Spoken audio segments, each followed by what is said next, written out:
जय श्री राम दोस्तों, आपका स्वागत है होरो पॉडकास्ट हिंदी में।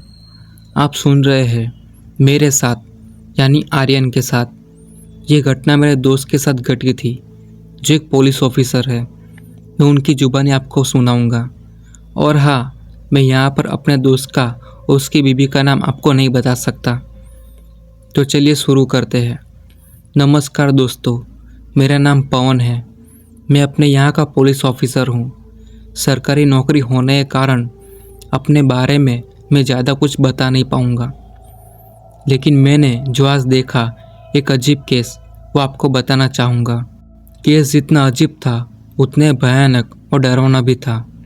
मुझे आज भी यकीन नहीं होता कि मैंने भूत जैसी बातों पर भरोसा किया था। तो आइए मैं आपको वो केस की एक कहानी के माध्यम से सुनाता हूँ। मेरे दोस्त शादी को 2 साल हो गए थे। उन लोगों ने एक नया घर लिया था। वो अपने नए घर में रहने चले गए। मेरा दोस्त एक सॉफ्टवेयर इंजीनियर था। उसकी बीवी ने हाल ही में ही बीए की पढ़ाई पूरी की थी और वो अपने लिए नौकरी की तलाश कर रही थी।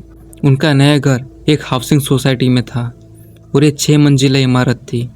सोसाइटी बिल्कुल नई थी, इसलिए सोसाइटी के बाकी सारे घर खाली थे। कुछ चंद लोग ही रहने आए थे। इमारत में हर मंजिल पर 4 घर थे। मेरा दोस्त 6ठी मंजिल पर रहता था। उनकी मंजिल पर उनके अलावा कोई भी नहीं रहता था। उन्हें वहाँ रहते हुए 3 महीने बीत गए। जनवरी के पहले हफ्ते में उनके घर के सामने वाले फ्लैट में शायद कोई रहने आया था। मेरे दोस्त को 2 बार उस फ्लैट का दरवाज़ा खुला ही दिखाई दिया। उसने वहाँ देखने की कोशिश की थी, लेकिन उसके घर में अंधेरा था। एक शाम मेरा दोस्त वहाँ पहचान बनाने के लिए उसके घर जाने लगा। उसने वहाँ पर ओझल सा कुछ देखा। वो कोई महिला थी जिसके लंबे और काले बाल थे। मेरे दोस्त ने दरवाजे के पीछे छुपी उस महिला का आधा अधूरा चेहरा ही देखा। महिला को वो अजीब बर्ताव थोड़ा अजीब लगा, लेकिन वो बिना कुछ सोचे घर पर लौट आया। मेरे दोस्त ने फिर अपनी बीवी को उस महिला के बारे में बताया और कहा कि बहुत ही अजीब पड़ोसी है। दरवाज़ा खुला और झट से बंद भी कर दिया। तब उसकी बीवी ने उससे बोला, अरे वो अकेली होगी, इसलिए शायद डर गई। मेरे दोस्त ने कहा, मुझे क्या पता था कि वहाँ कोई महिला है या आदमी। मैं तो सिर्फ जान पहचान करने के लिए वहाँ गया था। उसकी बीवी ने उस बंद दरवाजे को देखते हुए कहा, जाने दो, क्या तुमने आज टीवी देखा? मेरे दोस्त ने कहा, क्या है टीवी में? स्वाइन फ्लू की बीमारी फैली है और हर जगह पर उसी की बात हो रही है। सुना है कि तेज़ी से फैल रही है। तब मेरे दोस्त ने भी कहा, हाँ, कल हमारे ऑफिस में भी इस बारे में बात चल रही थी, लेकिन लगता नहीं कि यहाँ उसका ज़्यादा असर दिखाई देगा। 3 सप्ताह बीत गया। मेरा दोस्त उस सामने वाले घर के बारे में जानने के लिए उत्सुक भी था और उसे शक भी था, क्योंकि उसने उस घर में कभी किसी आदमी को नहीं देखा था और वह महिला भी उसे कभी बाहर आती जाती दिखाई नहीं दी थी। मेरे दोस्त ने सिर्फ 2 बार खिड़की में वो महिला की परछाई देखी थी, मानो वो महिला खिड़की के अंदर से उसे देख रही हो। लेकिन वहाँ कांच लगा होने के कारण मेरा दोस्त उसे ठीक से देख नहीं सका और अंधेरा बहुत था और इसलिए उसने भी नज़रअंदाज कर दिया। मेरे दोस्त की बीवी की अच्छी कंपनी में उसका जॉब लग गया था। मेरा दोस्त की बीवी को ज्वाइनिंग से पहले पुलिस वेरिफिकेशन के लिए जाना था। जब मेरा दोस्त पुलिस स्टेशन में गए जहाँ पर मैं ड्यूटी पर था, तो उसे देखकर मैं उसे पहचान गया, क्योंकि वो मेरे बचपन का दोस्त था। हम नौकरी वाले थे, इसलिए अपने अपने काम में व्यस्त हो गए। हमने कई सारे बातें की, पर उनका वेरिफिकेशन का काम ना पूरा हो सका, क्योंकि वेरिफिकेशन के लिए कुछ डॉक्यूमेंट ज़रूरी थे जो कि उनके पास नहीं थे। मेरे दोस्त ने मुझे उसके घर पर खाने के लिए बुलाया, लेकिन मैं उनके घर उनसे मिलने नहीं जा सका। उसी शाम खाना खाते समय उसकी बीवी ने कहा, मेरे सारे डॉक्यूमेंट दूसरे घर में हैं। मुझे वेरिफिकेशन और ज्वाइनिंग के वक्त मुझे सबमिट करना होगा। सोच रही हूँ कि डॉक्यूमेंट लेने जा रही हूँ तो थोड़े दिन अपने घर रहकर आती हूँ। ऑफिस शुरू हो जाएगी तो फिर जल्दी छुट्टी नहीं मिलेगी। मेरे दोस्त ने जाने को हाँ कह दिया और 10 मार्च को जाने का और 20 मार्च तक आने को कहा। मेरे दोस्त ने अपनी बीबी को गांव की बस में बिठाया और फिर वो अपने ऑफिस के लिए निकल गया। मेरा दोस्त का रूटीन हमेशा के जैसे चलता रहा और अचानक स्वाइन फ्लू के चलते 22 दिन तक पूरा शहर बंद हो गया। ये सब इतना अचानक हुआ था कि कई लोग घर से दूर और दूसरे राज्य में फंस गए थे। अब कोई भी घर से बाहर नहीं जा सकता था। न्यूज़ देखकर उसकी बीबी ने तुरंत मेरे दोस्त को फ़ोन किया। अचानक पूरा शहर बंद करवा दिया। मैं वापस घर आना चाहती हूँ। मेरे दोस्त ने समझाते हुए कहा, मुझे अभी पता चला है, लेकिन तुम चिंता मत करो, मैं कुछ करता हूँ, कोई ना कोई रास्ता ज़रूर निकालता हूँ। लेकिन धीरे धीरे उन्हें एहसास हुआ कि बाहर की हालत बहुत गंभीर है। स्वाइन फ्लू की बीमारी तेज़ी से फैल रही है और आने जाने का कोई साधन नहीं है। मेरे दोस्त ने अपनी बीबी को समझाया, लेकिन सिर्फ 22 दिन के लिए शहर बंद है। वैसे भी अब सब कुछ बंद है, तो तुम जॉब की टेंशन मत लो। 22 दिन ख़त्म होते ही मैं तुम्हें लेने आ जाऊंगा। हर जगह पूरा शहर बंद है, कोई नहीं आ सकता। तुम वहाँ पर रुक जाओ, ये सब खत्म होने के बाद आ जाना। लोगों को बाहर निकलने की इजाज़त नहीं थी। सभी सड़कें, सभी शहर सुनसान थे। अब 9 दिन बीत गए। रात का वक्त हो चला था। मेरा दोस्त टीवी चालू कर टीवी पर न्यूज़ देख रहा था। भारत में हर दिन नए मरीज बीमार हो रहे हैं। धीरे धीरे संख्या बढ़ती जा रही है और स्थिति और गंभीर होती जा रही है। रात के करीब 10 बजे थे। मेरे दोस्त को उसकी बीवी का वीडियो कॉल आया और उसने पूछा, तुमने रात का खाना खा लिया? मेरे दोस्त ने जवाब में हाँ कहा। हाँ, मैंने खाना खा लिया, बस टीवी पर न्यूज़ देख रहा हूँ। उसकी बीवी भी टीवी देख रही थी। मुझे लगा था कि कुछ दिन में सब कुछ ठीक हो जाएगा, लेकिन सब कुछ बिगड़ता ही जा रहा है। मेरे दोस्त ने अपनी बीवी से कहा, पता नहीं ये बीमारी कब तक रहेगी। 22 दिन में सब कुछ ठीक हो जाए तो अच्छा होगा। मेरा दोस्त बात कर ही रहा था, तभी अचानक उसकी बीवी चौंक उठी। उसकी बीवी ज़ोर से चिल्लाई। उसकी बीवी ने कहा, वहाँ से हटो। मेरा दोस्त थोड़ा घबरा गया, लेकिन अपने आप को थोड़ा संभालते हुए उसने अपनी बीवी से पूछा, क्या हुआ तुम्हें? ऐसा क्यों चिल्लाई? तुम्हारे पीछे कोई था? उसने घबराते हुए कहा। उनके घर की हॉल और रसोई में वो चेक करने गया। मेरे दोस्त ने पीछे मुड़कर देखा, लेकिन वहाँ कोई नहीं था। उसकी बीवी ने फिर से कहा, अरे सच में कोई तुम्हारे पीछे झुका हुआ था। लंबे काले बाल थे और मुझे उसका आधा चेहरा दिखाई दिया। दीवार के पीछे से वो झाँक रही थी। बहुत भयानक थी। हॉल की लाइट बंद थी, इसलिए मैं उसे ठीक से देख नहीं पाई। मेरे दोस्त ने मोबाइल को सीधे पकड़ते हुए कहा, रुको मैं देखता हूँ। मेरे दोस्त ने हॉल की लाइट चालू की और मोबाइल पूरे रूम में घुमाया और उसे दिखाते हुए कहा, देखो कोई भी नहीं है यहाँ। शायद लाइट बंद थी, इसलिए तुम्हें आभास हुआ होगा। उसकी बीवी ने फिर से घबरा कर कहा, अच्छा तुम एक काम करो, अभी टीवी देखना बंद करो और आराम से सो जाओ, हम कल बात करेंगे। इस पर मेरे दोस्त ने कुछ नहीं कहा। उसकी बीवी ने सोचा शायद ही मेरा वहम होगा। मेरे दोस्त ने फ़ोन रख दिया और कुछ देर वही बैठा रहा। वो अपने बेडरूम में जाने के बारे में सोच रहा था, लेकिन वहाँ जाने से पहले मेरे दोस्त ने एक बार फिर से हॉल में जाकर देखने का फैसला किया, क्योंकि कुछ भी हो उसकी बीवी का भाव बहुत डरावना था। वो घर में अकेला था। अकेलेपन में अंधेरा और भूत प्रेत का डर तो लगता ही है। मेरा दोस्त ने सबसे पहले लिविंग रूम की लाइट चालू की, फिर वो धीरे धीरे रसोई में गया। वहाँ की भी लाइट जलाई और हर एक जगह को उसने ठीक से देखा, लेकिन रसोई में कोई न था, ना ही हॉल में। हॉल की खिड़कियाँ पहले की तरह बंद थी, लेकिन अब न जाने क्यों उसके मन में एक अनजाना डर घर कर गया। मेरे दोस्त ने किचन की लाइट बंद की और हॉल की लाइट बंद की। बाहर आकर टीवी बंद किया और वो अपने बेडरूम में चला गया। वहाँ बेड पर उसने कुछ देर ऑफिस का काम किया और काम करते करते करीब 1 बजे उसे नींद आ गई और वो सो गया। अगले दिन वो सुबह 8 बजे उठा, नहाकर सुबह का नाश्ता बनाया और टीवी देखते हुए नाश्ता किया। बीवी से बात करने के बाद करीब 10 बजे वो फिर से ऑफिस का काम करने लग गया। उसने पूरा दिन ऑफिस का काम किया। उसने रात का खाना खाया और फिर खाना खाकर बिना टीवी देखे अपने बेडरूम में चला गया। बेडरूम में जाकर उसने सोने से पहले उसकी बीवी को फिर से एक वीडियो कॉल किया। और कैसा रहा आज का दिन? ठीक था।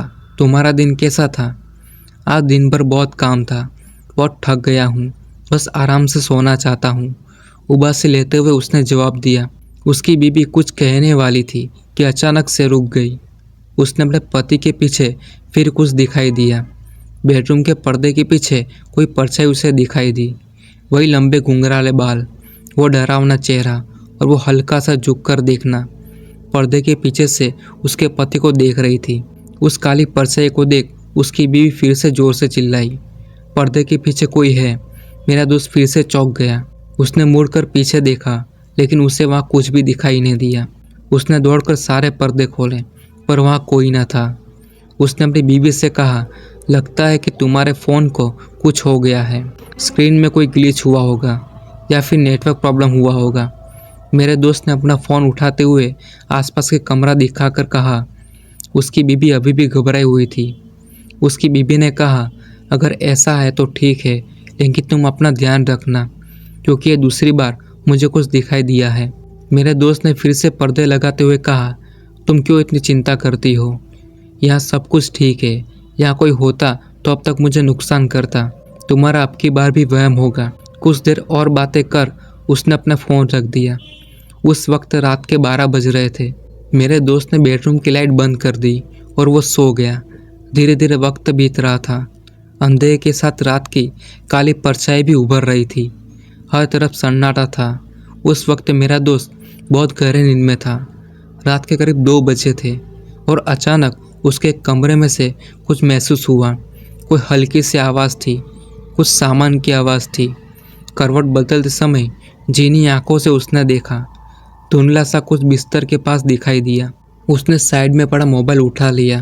देखा तो रात के 2 बज रहे थे। वो अपना मोबाइल एक तरफ रखने ही जा रहा था। उसकी नज़र सामने की ओर चली गई। मेरा दोस्त एकदम से पीछे मुड़ा। उसके सामने अंधेरे में कोई बैठा था। खिड़की के बाहर धीमी सी रोशनी अंदर आ रही थी। वो एक महिला थी। उसकी आंखें बड़ी, गहरी और सफ़ेद थी। उसका मुंह फैला हुआ था। लंबे बाल थे जो फर्श पर फैले हुए थे और अजीब तरह से वो दांत को घिस रही थी, कुछ बोल रही थी। वो सब देख मेरे दोस्त की नींद उड़ गई। उसने धीमी रोशनी में उस परछाई को देखा और उसका दिल धड़कने लगा। कुछ एक हरकत हुई और वह बिस्तर से नीचे गिर पड़ा। वो इतनी तेज़ी से भागा कि दीवार से जाकर टकराया और फिर वहीं पर गिर पड़ा। घबराहट के कारण उसका पूरा शरीर काँप रहा था। उसने डरते हुए एक बार फिर पीछे मुड़कर देखा, लेकिन अब वहाँ कोई न था। अब तक वो इतना डर चुका था। वो उठकर बाहर हॉल में चला गया। बाहर जाकर उसने बेडरूम का दरवाज़ा बाहर से बंद कर दिया और फिर वो जग कर बैठा। काफ़ी देर बैठे रहने के बाद सुबह किसी समय उसे नींद आ गई। दोपहर तेज़ धूप की किरणों से उसकी नींद खुल गई। दोपहर जब वो उठा तो नींद पूरी न होने के कारण उसका सर भारी हो गया था और उनको रात की बात याद आ गई और वो जागते ही यहाँ वहाँ देखने लगा। घड़ी में देखा तो सुबह के 10 बज रहे थे। उठते ही उसने हॉल, बेडरूम, किचन, हर एक कमरे को, हर एक जगह को ठीक से देखा, पर उसे वहाँ कोई परछाई या उसके वहाँ होने के कोई सबूत नहीं मिला। उससे लगा कि शायद उसके मन में किसी तरह का डर बैठ गया है और उसके कारण रात में उसने कोई बुरा सपना देख लिया होगा।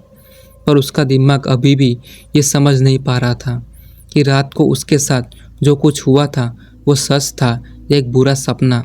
उन सब बातों को नज़रअंदाज करके वो नहाने चला गया। एक वक्त तो उसे लगा कि रात को जो कुछ हुआ है वो अपने बीवी को बताना चाहिए, लेकिन फिर उसने उस विचार को जाने दिया।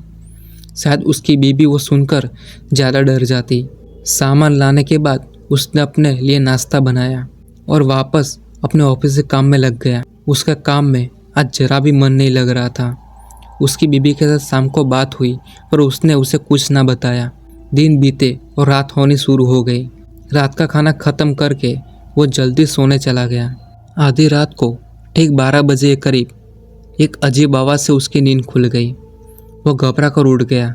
उसने लाइट जलाने की कोशिश की, पर घर की लाइट जली नहीं। गर्मी की वजह से शरीर पसीने से भीग चुका था। उस पल उसे कहीं से दीवार पर नाखूनों की खरोंचने की आवाज़ आ रही थी। रात के सन्नाटे में वो उस आवाज़ को साफ साफ सुन सकता था और उसके शरीर के रोंगटे खड़े हो गए। शरीर जैसे कांप उठा, माथे पर पसीना निकल आया। उसने अपने आप को संभाला और फिर वो उठा, खड़ा हुआ। उसने मोबाइल की टॉर्च चालू की और वो धीरे से बेडरूम में यहाँ वहाँ देखने लगा, पर वहाँ कुछ भी नहीं था। पर्दे के पीछे भी नहीं और नहीं उसके सामने। मेरे दोस्त को लगा कि ये आवाज़ बाहर कहीं से आ रही होगी। वो उठकर बाहर हॉल में चला गया। लिविंग रूम की खिड़की से हल्की सफ़ेद रोशनी कमरे में फैली हुई थी। उसने किचन, हॉल, बेडरूम सब कुछ देख लिया, फिर भी उसे वो आवाज़ आती रही। मेरा दोस्त आवाज़ को ध्यान से सुनते हुए अनुमान लगाने की कोशिश कर रहा था, आखिर ये आवाज़ कहाँ से आ रही है। वो धीरे धीरे लिविंग रूम की चारों ओर दीवारों को ध्यान से देखने लगा। तब उसे ऐसा लगा कि खरोचने की आवाज़ दीवारों से सरकती हुई जा रही है, जैसे कोई बाहर से या फिर दीवार के अंदर से खरोचता हुआ आगे बढ़ रहा हो। वो आवाज़ के साथ साथ धीमे धीमे चलता रहा। फिर उसे महसूस हुआ कि आवाज़ सरकती हुई ऊपर की तरफ चली गई और अब वो आवाज़ ऊपर से कहीं से आ रही है। वो उसे गौर से सुनने की कोशिश करने लगा। मेरा दोस्त के कान पर एक अजीब आवाज़ पड़ी। ठंडी हवा का एक झोंका उसके शरीर पर और चेहरे को छूकर गुजरा। उसने घबराते हुए अपनी गर्दन उठाकर ऊपर देखा। उसको एक झटका सा लगा। उसका दिमाग हिल गया। एक महिला पंखे पर बैठी थी। उसके लंबे बाल नीचे लटक रहे थे। उसकी बड़ी बड़ी सफ़ेद आंखें उस पर टिकी हुई थी। तब उसने अपना मुंह खोला और वो कुछ कहने की कोशिश करने लगी, पर वो बस एक अजीब सी आवाज़ निकाल रही थी। मेरा दोस्त तुरंत घर का दरवाज़ा खोलकर वहाँ से भाग गया। वो घर के बाहर गया तो उसने देखा कि सामने वाले घर का दरवाज़ा खुला था और उस दरवाजे के दरार से एक हल्की रोशनी बाहर आते हुए दिखाई दे रही थी। अगले ही पल उसे एक आवाज़ सुनाई दिया। उसे उस पल कुछ समझ नहीं आ रहा था कि वो क्या करे। वो आवाज़ उस घर के अंदर से आ रही थी, जैसे कोई वहाँ रो रहा हो। मेरा दोस्त धीरे धीरे आगे बढ़ा। उसने उस दरवाजे के हॉल के अंदर झांक कर देखा और तब अंदर उसने देखा कि एक बड़ी आंखें उसे ही घूरी जा रही है और उसके अगले ही पल एक चीख उसके कानों में पड़ी। मेरा दोस्त घबराया और नीचे की ओर भागा। नीचे वॉचमैन अपनी कुर्सी पर बैठा सो रहा था। उसे भागते हुए आता देखकर वो घबरा कर उड़ गया। मेरा दोस्त दौड़कर वॉचमैन के पास चला गया और उसे घबराते हुए कहा, मेरे घर में कोई है। ये सुनकर वॉचमैन का चेहरा डर से पीला पड़ गया। उसने अपना डंडा उठाते हुए कहा, चलो देखते हैं।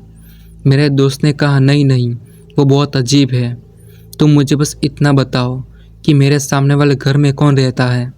और उनकी बात सुनकर वॉचमैन थोड़ा सोच में पड़ गया और थोड़ा सोचकर उसने जवाब दिया, आप क्या बात कर रहे हो? आप उस फ्लोर पे अकेले रहते हो।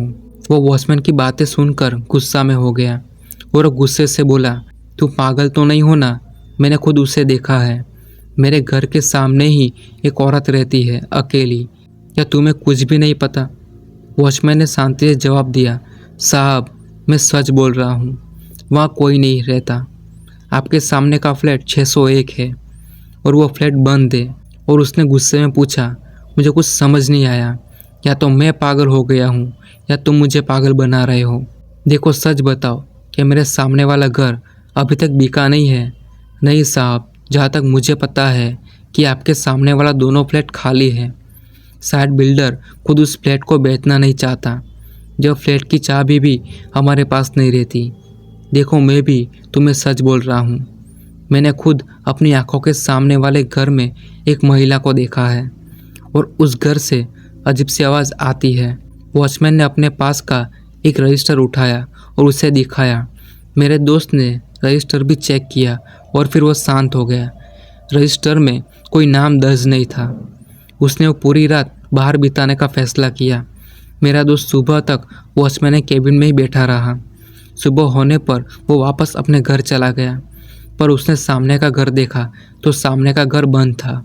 मेरा दोस्त अब चाहकर भी घर से बाहर नहीं जा सकता था। कुछ भी हो, उसे वही रहना था। मेरा दोस्त हो रही अजीब घटना के बारे में सोचने लगा कि इसका क्या मतलब है कि बिल्डर सामने वाले घर को बेचना नहीं चाहता।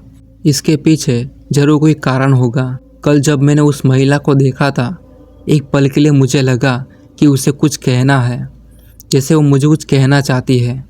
अब डरने से काम नहीं चलेगा। इस घटना के पीछे जरूर कोई रहस्य छुपा है।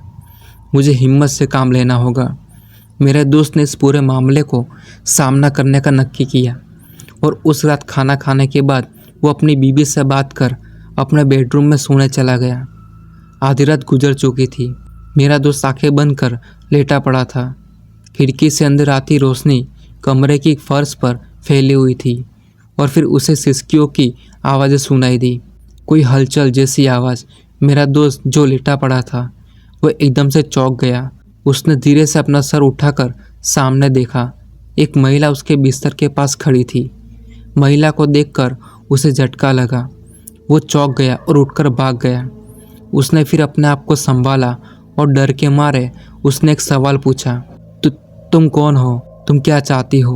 वो महिला शांत भाव से देखती रही। उस महिला की आंखों से आंसू बह रहे थे। शायद वो कुछ बोलना चाहती है पर वो बस रोए जा रही थी। फिर अचानक वो धीरे धीरे चलने लगी और चलकर कमरे से बाहर चली गई। मेरा दोस्त भी उठकर उसके पीछे जाने लगा। अब उसमें थोड़ी हिम्मत आ गई। पहले तो उसके घर का दरवाज़ा खुला था। मेरे दोस्त ने देखा कि सामने का घर का दरवाज़ा भी खुला हुआ है। वो औरत चलते हुए उस घर में दाखिल हो गई, लेकिन अंदर काफ़ी घना अंधेरा था। मेरा दोस्त हिम्मत कर आहिस्ता से चलते हुए सामने वाले घर में दाखिल हुआ। थोड़ी देर तक वो दरवाज़ा के पास ही रुका हुआ था। फिर बाहर से आती रोशनी की वजह से उसकी आंखें सहज गई। मेरा दोस्त भी उसके पीछे पीछे उस घर के अंदर चला गया। वो महिला लिविंग रूम के अंदर चली गई। वह हल्की पीली रोशनी भी थी। उस रोशनी में उसने देखा कि वो महिला अचानक से रुक गई। मेरा दोस्त भी कुछ दूरी पर रुक गया।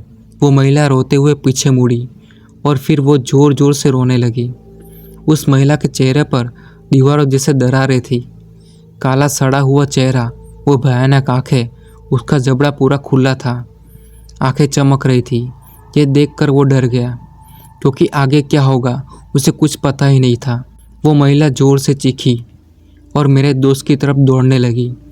अचानक हुई हलचल से मेरा दोस्त घबरा गया। वो वहीं पर गिर पड़ा और तब वो महिला उसके सर को दोनों हाथों में पकड़कर उसकी छाती पर बैठ गई। मेरा दोस्त का शरीर किसी अलगी अवस्था में चला गया, जैसे उसने अपने शरीर का नियंत्रण खो दिया हो। वो झटपटा रहा था, काँप रहा था। उसकी आंखें भी ऊपर चढ़ गई, सफ़ेद हो गई और तब उसे कुछ दिखाई देने लगा, जैसे उसके सामने कोई दृश्य चल रहा हो। एक के बाद एक दृश्य उसके दिमाग की नसों से होते हुए उसकी आंखों पर उभर रहे थे।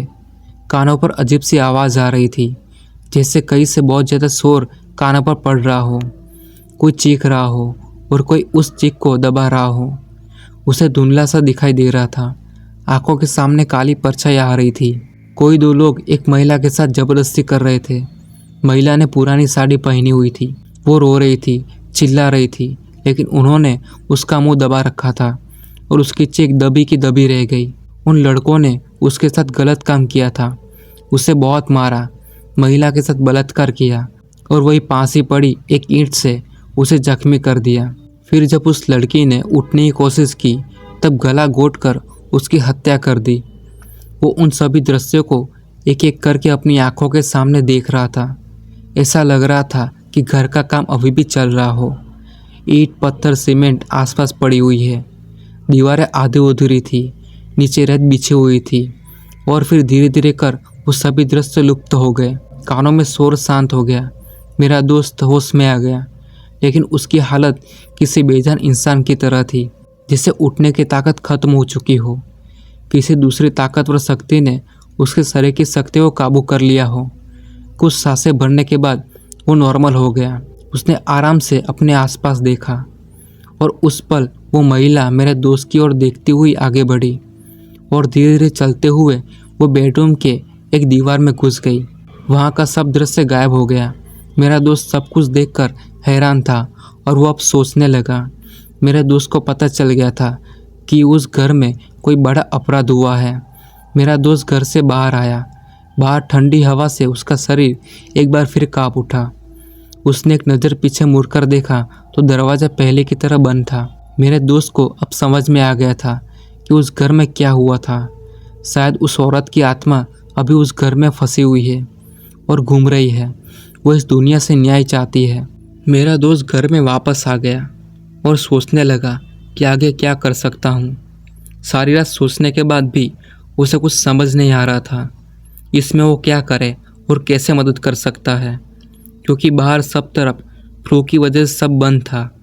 बाहर जाने का कोई रास्ता भी नहीं था। और ऐसे ही सोचते हुए उसकी आंख लग गई। सुबह जब उठा तो नाश्ता कर वो लैपटॉप खोलकर बैठ गया और वो कुछ सोच रहा था। सोचते सोचते उसको मेरी याद आई और उसने तुरंत मुझे कॉल किया। और फिर इधर उधर की बातें करने के बाद मेरे दोस्त ने मुझे कहा, पवन भाई, मैं तुम्हें कुछ बताना चाहता हूँ। मैंने तुरंत उसे कहा, हाँ कहो, क्या तकलीफ़ है तुम्हें? अभी समस्या दूर कर देता हूँ। और उसने मुझे बीच में ही रोकते हुए कहा, नहीं, पहले तुम मेरी बात पूरी सुन लो। शायद तुम्हें मेरी बात पर भरोसा ना हो। शायद तुम्हें अजीब लग सकता है कि मैं क्या बकवास बातें कर रहा हूँ, पर तुम्हें जो भी कहना है मेरी बात सुनने के बाद कहना। मैंने उससे ठीक है कहा और उसने मुझे शुरू से अब तक वहाँ जो कुछ घटा वो सब बताना शुरू किया। उसका वहाँ रहने के लिए आना, उस औरत का दिखाई देना, फिर हमारी मुलाकात और उसके बाद उसने जो कुछ महसूस किया था उसने वो सब कुछ मुझे बताया। सच कहूँ तो मुझे उसकी सारी बातें बकवास लग रही थी। मुझे लगा कि शायद अकेला रहता है इसलिए दिमाग में ऐसे अजीब विचार आ रहे होंगे। लेकिन तब उसने मुझसे एक सवाल किया, पवन भाई, जब हमारी सोसाइटी में कंस्ट्रक्शन का काम चल रहा था तो क्या किसी लड़के की मिसिंग की रिपोर्ट दर्ज हुई है? उसके इस सवाल ने मुझे थोड़ा सोचने पर मजबूर कर दिया। मैं सोच रहा था कि उससे जो भी बात करनी है उसके घर जाकर बात करनी पड़ेगी। फ़ोन पर समझाना मुझे ठीक नहीं लगा। कहीं उससे ये ना लगे कि मैं उसकी मदद नहीं करना चाहता, क्योंकि मुझे थोड़ा सा भी अंदाज़ा नहीं था कि उसकी दिमागी हालत कैसी है। शायद इस बात का उल्टा असर भी पड़ सकता है। मैंने कुछ देर सोचा और उससे कहा, मुझे उसकी बात पर विश्वास तो नहीं हुआ। फिर भी मैंने एक हवलदार को मेरे दोस्त के इलाके के आसपास गुमशुदा हुए लोगों की जानकारी निकालने के लिए कहा। तब जाकर मुझे एक मिसिंग की रिपोर्ट मिली, जो कि उसी बिल्डिंग की है जो बिल्डर ने खुद दर्ज की थी। उस इमारत के निर्माण के दौरान एक महिला वहां से गायब हो गई थी। वो वहीं पर मजदूरी का काम किया करती थी, लेकिन उस महिला का कोई पता नहीं चला। लोगों का ये भी अनुमान था कि वो किसी के साथ भाग गई है। लेकिन इस बात को कई साल बीत गए और फिर मेरे दोस्त को कैसे पता चला इस मामले के बारे में। उसकी बात सुनकर मैं पहले ही दंग रह गया। और उसने जो कुछ कहा था ठीक उसी तरह शिकायत का मामला मतलब अजीब ही था। मैंने उस मामले को पढ़कर मेरे दोस्त को फ़ोन किया। उसको मैंने कहा, मुझे शिकायत की जानकारी मिली है, लेकिन तुम जो कह रहे हो वो अगर सच है तो मैं ज़रूर इस पर गौर करूँगा, इस मामले की जांच करूँगा। लेकिन मेरी एक मजबूरी है। मुझे ये समझ नहीं आ रहा था कि मैं अपने सीनियरों को ये बात कैसे समझाऊँ, क्योंकि ऐसी बातों पर विश्वास कौन करेगा। अगर उस घर में कुछ भी नहीं मिला तो मुझे तो बड़ी प्रॉब्लम हो जाएगी। मेरे दोस्त ने तब पूरे विश्वास के साथ कहा, पवन भाई, मेरी बात पर तुम विश्वास करो। बाहर का माहौल अच्छा नहीं है, चारों तरफ बीमारी का माहौल है, और इसके दौरान मैं ऐसी बातें क्यों करूँगा। और हाँ, एक और बात, हमारे यहाँ के वॉचमैन ने मुझे कुछ दिन पहले बताया था कि वो घर अब तक बिका नहीं है, मतलब बिल्डर खुद उसे बेचना नहीं चाहता। क्या तुम्हें यह बात कुछ अजीब नहीं लगती?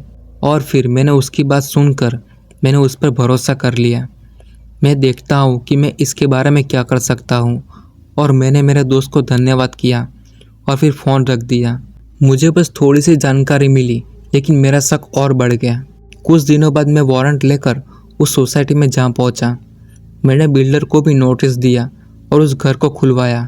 अब मेरे दोस्त के अनुसार जब यह दुष्कर्म हुआ था तब यहाँ निर्माण का काम शुरू हुआ था, और अब यहाँ सब कुछ साफ था। साफ सुथरे फर्श, सफ़ेद दीवार, सब कुछ बढ़िया था। मुझे तो कुछ समझ नहीं आ रहा था कि मैं यहाँ क्या ढूंढने आया हूँ। लेकिन तब मेरे दोस्त ने बेडरूम की एक दीवार की ओर इशारा किया। मैंने दीवार पर डंडे से पटक कर देखा। कुछ जगह पर दीवार भरी हुई थी तो कुछ जगह पर वो खोखली लग रही थी।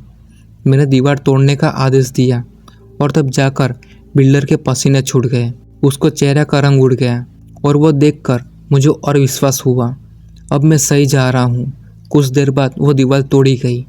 दीवार तोड़ने के बाद जो निकला मैं हैरान परेशान और दंग रह गया।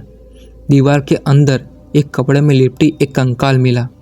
मैंने तुरंत वो कंकाल जांच के लिए भेज दिया और उसी वक्त बिल्डर को हमने हिरासत में ले लिया। पुलिस जांच शुरू करवाई। जांच पड़ताल के दौरान बिल्डर को हमने पूछा तो बिल्डर ने हमें बताया ये सब मेरा बड़ा भाई का करतूत है। उसने यह दुष्कर्म किया है, यह महिला का बलात्कार किया और उसे मार दिया और किसी को पता ना चले, इसलिए उसने उसी वक्त लड़की की हत्या कर दी।